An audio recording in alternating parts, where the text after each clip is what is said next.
জি sir, আপনি কোনো চিন্তা করবেন না।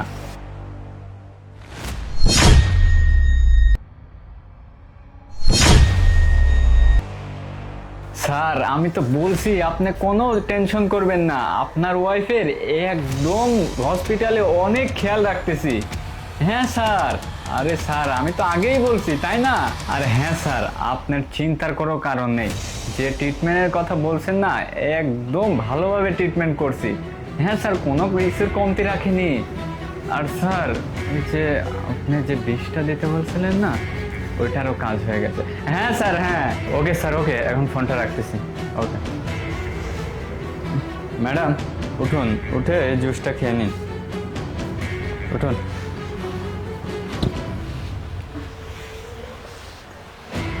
না না, এটা খেয়ে নিন।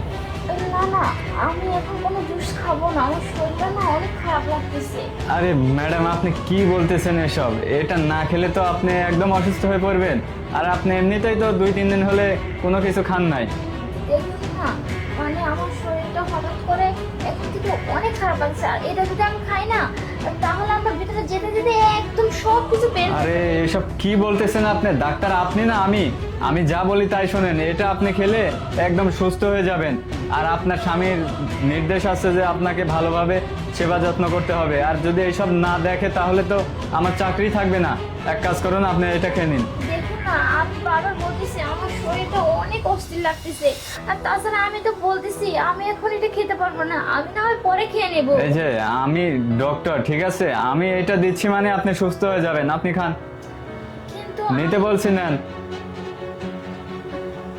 আমি বলছি আরে আমি বলছি তো নেন।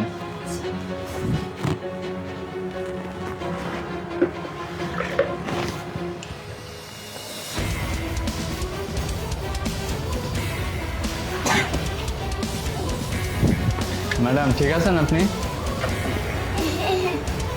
এবার হয়েছে কিন্তু আমি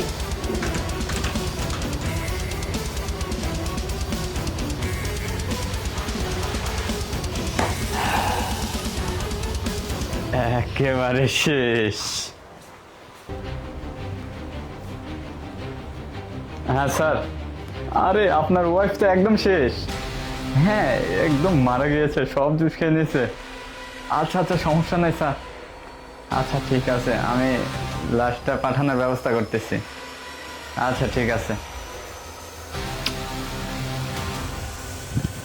যাই লাশটাকে হিমাগারে রেখে আসি, তারপরে দেখতেছি।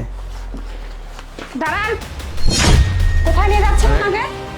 ম্যাডাম আপনি এই সময় হসপিটালে? হ্যাঁ আমি। কোথায় নিয়ে যাচ্ছেন রোগীকে? আরে ম্যাডাম, এই রোগীটা হুট করে মারা গিয়েছে।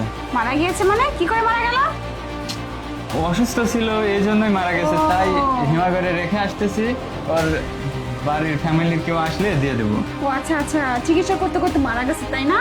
তো এখানে এগুলো কিসের গ্লাস? ম্যাডাম এটা এটা ওই যে অসুস্থ ছিল তো তখন এটা আর কি। আচ্ছা ঠিক আছে, এটা আমি ফরেনসিকে পাঠানোর ব্যবস্থা করতেছি। আর ম্যাডাম কি বলেন না এইসব? না না না, ধরবেন না, টাচ করবেন না, আমি এটা ফরেনসিকে পাঠাবো, ঠিক আছে? তো ম্যাডাম দেখেন, আচ্ছা ঠিক আছে, সমস্যা নাই। আপনি কিন্তু এইভাবে হসপিটালে ঢুকে এসব করতে পারেন না। একদম কথা বলবেন না, আমি আইনের লোক, আমি যা খুশি তাই করতে পারি। তাই বলে আপনি হুট করে কেবিনে আমি ঢুকে হুট যাবেন? করে আসিনি, আমি ইনফরমেশন পেয়ে এসেছি। ইনফরমেশন শান্তা, মানে? ওঠো তো শান্তা। কি খুব অবাক হয়ে গেছেন তাই না, যে রোগী কি করে বেঁচে গেল? হ্যাঁ, যখন আপনি এই জুসের মধ্যে বিষ মিশাচ্ছিলেন তখন এই রোগীর সব কিছু দেখেছে, এবং উনি গ্লাসটা পাল্টে দিছে আর আমাকে ফোন দিছে সাহায্যের জন্য। এর জন্য আমি এখানে আসছি আপনাকে হাতে নাতে ধরবো বলে। ম্যাডাম দেখেন, এইসব আমার কোনো হাত নেই। তার হাজবেন্ডই আমাকে এসব করতে বলছে। তার হাজবেন্ড করতে বলবে বলে যে আপনি করবেন? মানুষ উপরালার পরে একমাত্র ডাক্তারকে ভরসা করে জীবনের জন্য, যে ডাক্তার মানুষের জীবন দিতে পারে। আপনি জীবন দেওয়ার বদলে একটা রোগীকে মেরে ফেলতেছিলেন। আপনি হাজবেন্ড, ওর হাজবেন্ড বলবে বলে আপনি কাজ করবেন? হ্যাঁ, এতটা অমানবিক কেন আপনি? আপনি একজন রোগীর প্রাণ নিয়ে নিচ্ছিলেন।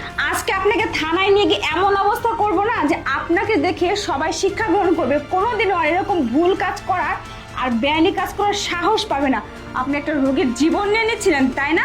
দেখুন আজকে কি অবস্থা করি আপনার। ম্যাডাম, আর তাহলে কিন্তু আমার স্বামীকে ছাড়া যাবে না, যেহেতু আমার স্বামী এইসব কাজ করতে বলছে, তার মানে সব প্ল্যান ওরই ছিল। হ্যাঁ, আপনি সব রকম সাক্ষী দিবেন, আপনার স্বামীর হয়ে সাক্ষী দিবেন আর ডাক্তারের হয়ে সাক্ষী দিবেন। আপনার ডাক্তারের লাইসেন্স আমি ক্যান্সেল করে দিব। সারা জীবন এমন ভোগাবো না আপনাকে যে অপরাধ করার আগে 2বার ভাববেন। দেখুন আজকে কি অবস্থা করি। চলুন ম্যাডাম আসুন।